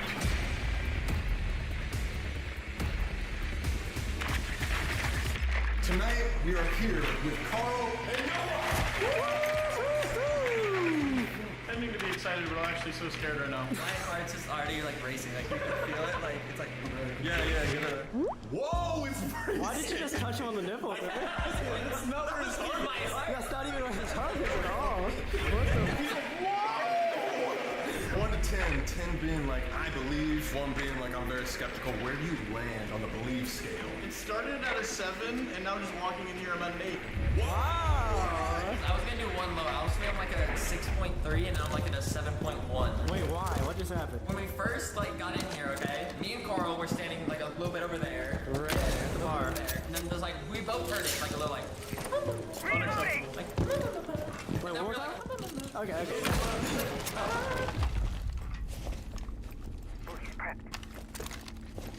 Bro, holy shit. What did you see? There's a whole person. There's a whole person. There's a human. Are you sure? There was. There was. There was a person. No, Carl. You saw it. No, wait. That's fucked up. That's our guy out there. This is a joke, right? Hey. This is not a bit. We haven't even started the video to be clear. This is not even a joke. Dude, like, it's crazy. I didn't see anybody. That's Makes no sense. So, we don't know yet, but we might have just saw the first time video of the night. His nipple was going crazy with his Up until this point, have you done any ghost stuff at all? Zero. This is my first anything ghost related. This might be the most haunted city in America, allegedly. You didn't ever mention that. We mentioned that about 6 minutes ago for the first time. There's a lot of things we didn't mention, like the shadow. Here, drone comes here and kills you. You call it the shadow person? You say kills you? Kills you. Shit, dude. Don't tell him that yet. My nipple's going crazy. That'll be the Spidey sense. It's like when your nipple's going crazy. Somebody check his nipple. In 2003, the American Institute of Paranormal Psychology voted Savannah as the most haunted city in America. And Moon River Brewing Company, as well as the Sorrel Weed House, are named some of the most haunted in Savannah. But this city has seen tragedy since the 1700s, including being the site of one of the bloodiest battles of the Revolutionary War and being part of the Civil War. Just to give you guys an idea about all the trauma, let's talk about 1820, also known as the Year of Hell. On January 11th, only 10 days after the new year, there was a major fire that burnt down over 400 buildings. And after months of them trying to repair the city from the fire, on May 7th, the yellow fever epidemic then hit Savannah. This would go on to kill 10% of the population and drive everybody out of the city. I'm pretty sure that if you caught yellow fever, you had a 60% chance that you would die within a week. The reason why it's called yellow fever is the people who got it would turn yellow and start vomiting black liquid. And just to top it off, in October of that year, a hurricane hit. So all the buildings that were being repaired got destroyed once again. So between war, slavery, yellow fever, and the natural disasters, Savannah became an epicenter for trauma. Trespassing. Attack ghosts? Wait, you weren't kidding about the killer attack ghost. Wait, I thought they were supposed to be nice here. Well, wait, not the fourth floor. What do you mean on the fourth floor? We'll get to that. Yeah, we're the third or the basement. Third and fourth. We didn't realize this until we got here, but most of this place is abandoned. And the guide, before we walked in, he was like, don't step on the wrong floorboards or else you'll fall through. Fantastic. He said the one that looks sketchy. Yeah, it all looks sketchy. Oh, this is for sure where we're supposed to go. Wait, this is one that has yeah. You know what? I feel like this is for sure where we're supposed to go. This is really sketchy. Oh my god. The ghost is just gonna push the door. A door to nowhere. Oh, what the fuck? Oh, we can go that way. Let's just go around. We're like, how do we get in there? Oh shit! Smiling, but it makes me very nervous. No, that's what I was doing. I'm kind of nervous. I'm not friends with Sam Colby anymore. Will. Oh shit! This always happens to everybody. Wait, I have a quick question. Is there like ghost etiquette, social cues I should be looking out for? He doesn't even know them with real humans. Don't yell out and scream out and taunt people. Like I can be like fuck you. Like, oh yeah. Like what you just did. Yeah, like what you just did is literally what some past people have done in this exact building and got thrown down the stairs. Really? Yeah. Wait, you're saying if you get thrown down the stairs? I'm saying if he keeps doing that, yeah. Maybe. Is the nipple tingling, bro? The nipple's going crazy. No. Is this the third floor, technically? Yes. This floor is considered the most violent, especially if you call out to them. Did you just let me say fuck? I didn't know what you were about to say. No! You're not like shouting. Because everything you are doing right now, you need to stop. I'm wearing black on black. Yo, what's up with all the leather? It's 100 degrees in here, brother. So hot. Fuck, man. My socks. Oh! Wait, what the hell does this? Oh my god, this must be the ghost's iPhone charger. Wait, what's that say? Off limits. Oh wait, that's the elevator shaft. Is the demon circle here? Yeah, guys, there's a demon circle. There's a demon circle. We just I don't. feel like you keep not throwing things into the conversation. Like, been here all day. Oh my god. Oh, this is way bigger. Wait, I don't really like this room. Whoa. I don't know. I don't like this room as much. Oh, there's a demon circle. Oh, fuck. That's what I was talking about. We didn't know about this demon circle until we got here, but apparently they've been doing rituals on this since 2019. Some people say it's a demon circle, other people say it's just feminine ghost energy. This seems to be active right around here. Wait, is it like a rule like don't step in demon circles? I don't Why don't you step in for Alaska? He's just trying to get possessed tonight, really. Not the Home Depot. Don't sit on it. Do you feel any weird? So bad. Okay, so we should be good. That's the worst mistake he's ever made. Ever. What? The top floor is known to be the most negative part of the building. And lucky for Carl and Foolish, it's where the non-believers get attacked the most. In one instance, there was this big tough guy who did not believe in ghosts whatsoever, who ended up crying outside of the building because he had a ghost apparently grab his head while he was on the top floor. The last thing he said before he ran away in fear was, "You need to warn people about this place." Fourth floor is known to specifically target people that do not believe. So if you had any inclining to not believe tonight, you might be targeted. Okay, I'm in deep shit.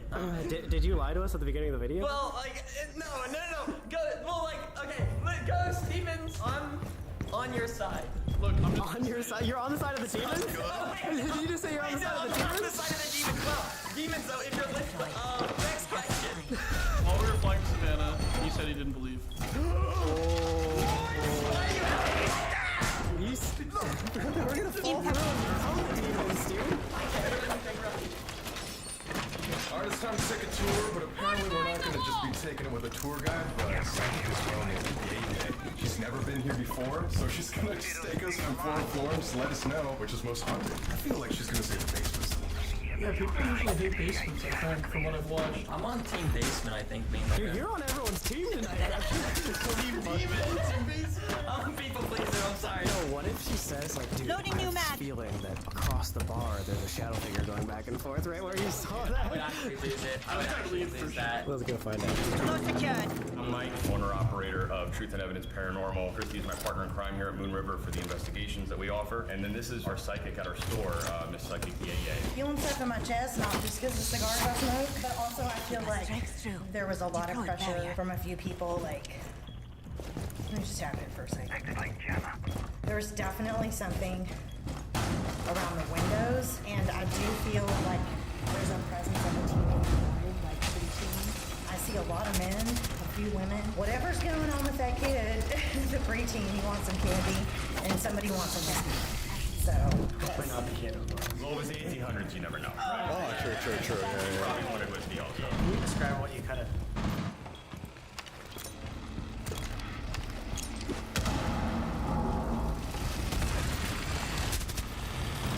That was weird.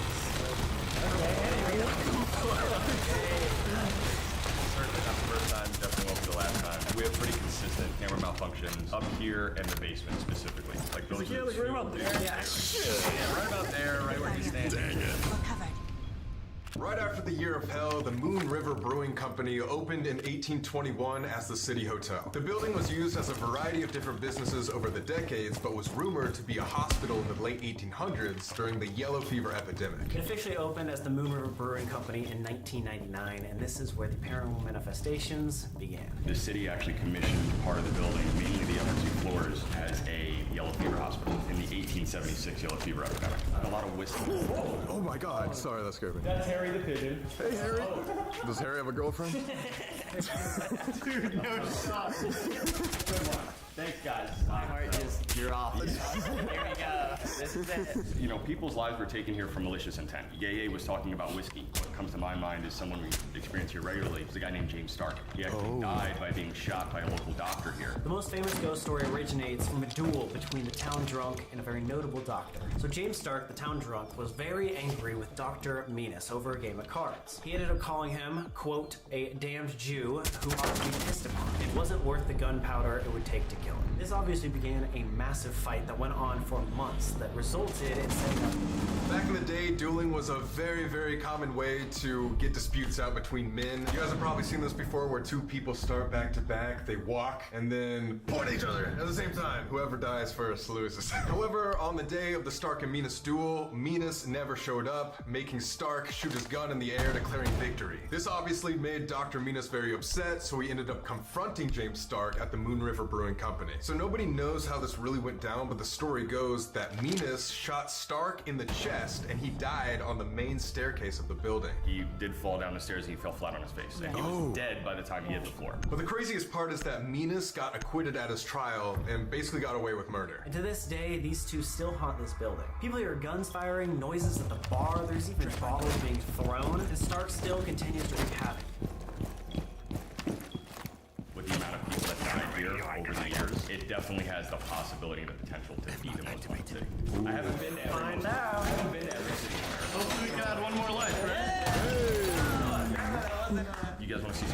get caught here. Yo! It is very warm.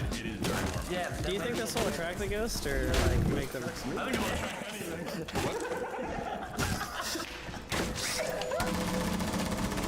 Here in the EVP, it sounds like something falling and then rolling on the floor. It almost sounds like a bowling ball. And then you hear whistling there as well. Wait, what? No, like that sounds like a full-on strike. Like Yeah. a really good bowl. I was gonna say he's probably like hitting the turkey. Just so you, and you guys will notice when I'm showing you video and stuff, we never take data off the device. What? And that was just a few months ago. This one's pretty crazy, so we're gonna pay attention to this guy right here. Yep. We're gonna watch his right leg. Like stage right or okay. Would that be the right or my left? Like, my Would that be like? Should be y'all's right. Yeah, our right. Wait, now it's Our right, not stage right. Yeah, stage right. This one right here. Okay, cool. Whoa, no, chill out. You see it? Wait, what was that? So hang on. I'm gonna zoom in. You see what looks kind of like a little triangle next to his leg? Yeah. Basically there the entire video. But if I go really slow, just watch that triangle move. Yep. Oh my God. And then Where does his hand go? And then he touches it. Exactly. Wait, that's where crazy. that was. He said it felt like somebody hugging him around his legs, which goes to the reports of child spirits up here on this level. So you were talking about kids before. We'd not only have that up here, but, well, I'm not going to spoil it. just you could spoil it. Well, I don't want to spoil it for her. Okay. Now the basement is the most active floor of this building. Obviously, it's a basement. Fuck basements. Some people report feeling a choking sensation down here, and digital files are even corrupted, which sucks because we're making a YouTube video right now. That really sucks. This is known to be the portal of the building, even leaving some people to believe that they've been possessed. There's something going on up here, and I keep just being drawn to this area. Basically, from this pillar back, people very typically will feel like they're getting lightheaded or dizzy. You don't know if it's a portal situation or if it's just like a circle of energy, whatever it is. I don't like going over in this area. Yeah. It's not even something we usually like tell people about. That's my own little experiment. Like, do multiple people have the same feeling? Yeah. What was that? Did one of the lights just go or flicker or go off or something? Yeah. Was that your light or? I don't know. I saw a light flicker on the camera. You can see it go The out. energy is between that space and Yeah. between that little space right there. Stand over there real quick. He's our little guinea pig. I'm good with that. I love this guinea pig. You want the lights off? Yes, please. Oh, sure. Yeah. Let's just. Oh, I like this. Okay. Maybe we make it even darker, probably. Yeah. Maybe we should just leave actually. We should just leave. Oh, that is dark. One of the most active spirits is a child named Toby. He's known to be mischievous, a trickster even. Some people even believe that he is a negative entity. People have heard these weird whimpering noises or unintelligible whispers that they believe to be Toby. There's a spirit that you may have heard of called Toby. Toby, your little kid, right? Little kid. My personal belief is that that darker male voice is Toby. Does that sound familiar, Sam?